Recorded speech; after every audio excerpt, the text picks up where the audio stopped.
Hey, salut! J'espère que tu vas bien et bienvenue sur cette chaîne. Et sur cette chaîne, on parle investissement et investissement immobilier. Donc, si ces sujets t'intéressent, abonne-toi à la chaîne et active la cloche des notifications. Je publie au minimum une vidéo par semaine et des fois deux. Et dans cette vidéo, on va parler d'un mot que tu as certainement entendu parler si tu t'intéresses à l'investissement immobilier.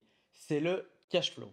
Et dans cette vidéo, on va voir ensemble à quoi ça sert, comment l'améliorer et l'optimiser. Et surtout, à la fin de cette vidéo, je vais te montrer un exemple chiffré et concret et je vais calculer avec toi le cash flow d'une de mes opérations immobilières. Avant de débuter cette vidéo, on va partir de la base. La définition du mot, c'est un mot anglais. La traduction littérale est la suivante: flux de liquidité. Et la définition est très simple. C'est un indicateur qui permet de mesurer le flux de trésorerie dont dispose une entreprise ou un particulier. Pour faire très simple, c'est la différence entre les rentrées d'argent et les dépenses. Qu'est-ce que va t'apporter un cash flow positif dans une opération immobilière? Ça va t'apporter de la tranquillité. Parce que si tu as de la trésorerie, ça veut dire que tu as de l'argent sur tes comptes, ça va te permettre d'être beaucoup plus serein. Et également une habileté face aux imprévus. Parce que si tu as de la trésorerie et que tu génères de la trésorerie tous les mois, tu vas pouvoir faire face à des imprévus, comme des travaux que tu n'avais pas prévus, une vacance locative ou autre chose. Un cash flow positif va être aussi intéressant pour ton dossier bancaire. C'est-à-dire que pour certaines banques, le fait que tu aies un cash flow positif pourra même améliorer ta capacité d'emprunt. Et donc, tu vas pouvoir cumuler facilement tes opérations immobilières. Dans le cas où ton cash flow est positif, tu vas pouvoir te servir de cet argent pour assumer ton train de vie, mais également pour investir dans d'autres actifs, comme par exemple la bourse et les crypto-monnaies. Rappelez-vous, on investit en immobilier pour générer du cash et on investit le cash en bourse et en crypto-monnaie. Tout en te rappelant bien sûr que je ne suis pas conseiller financier et que je te fais part de mon expérience et de la manière dont je vois les choses. Il y a des cas où le cash flow est négatif. Cela signifie que tu devras faire ce qu'on appelle un effort d'épargne tous les mois pour assumer ton investissement. Ce n'est absolument pas idéal si tu souhaites cumuler les opérations, parce que ton taux d'endettement va être impacté de plus en plus jusqu'à une certaine limite où tu ne pourras plus investir. Alors, il existe des cas où tu peux accepter un cash flow négatif.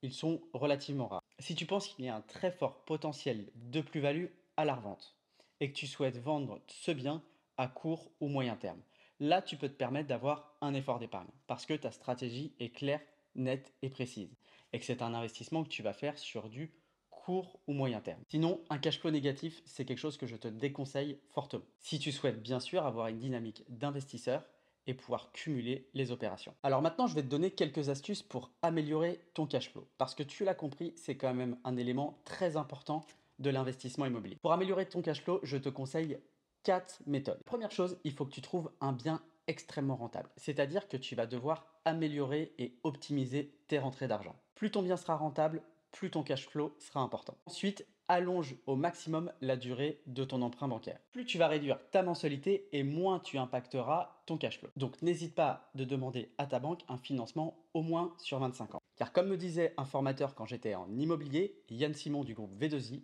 à demander peu, on obtient peu.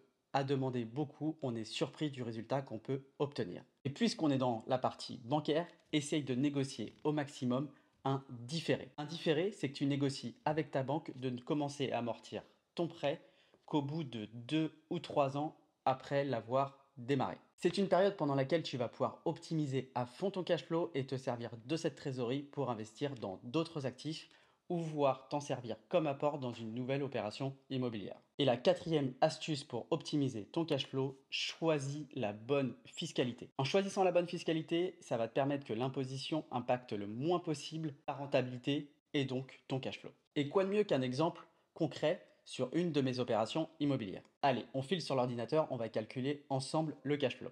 J'ai acheté une maison pour laquelle j'ai un loyer de 290 euros. C'est une maison qui est en gestion locative, donc qui est gérée par une agence immobilière, et ça me coûte 20 euros par mois. Sur ce bien, j'ai une assurance PNO, propriétaire non occupant, qui me coûte 10 euros par mois. Et en ce qui concerne la taxe foncière, ça me coûte 20 euros par mois. Et je rajoute à ça, bien entendu, la mensualité de 160 euros. Ce qui me permet d'obtenir sur cette opération un cash flow mensuel de 80 euros, qui est un cash flow intéressant, surtout pour le fait que ça soit une toute petite opération immobilière qui n'a coûté que 30 000 euros à l'acquisition. Mais ce qui est important de comprendre, c'est que c'est une opération qui me génère 80 euros de cash flow par mois, mais qui a nécessité la somme de 0 € pour l'apport bancaire. Voilà, j'espère que cette vidéo t'a plu et qu'elle t'a permis d'y voir plus clair sur le cash flow immobilier. Si tu souhaites d'autres tutos et d'autres astuces, n'hésite pas à t'abonner à la chaîne. D'ailleurs, je te conseille de regarder la vidéo sur le calcul de la rentabilité immobilière. Je te mets le lien ici. N'hésite pas à aller la voir tout de suite, tu verras, elle sera complètement complémentaire à cette vidéo. Je te remercie d'avoir suivi cette vidéo jusqu'au bout. N'hésite pas à me dire ce que tu en as pensé en commentaire, like cette vidéo et abonne-toi. Et moi je te dis à la semaine prochaine.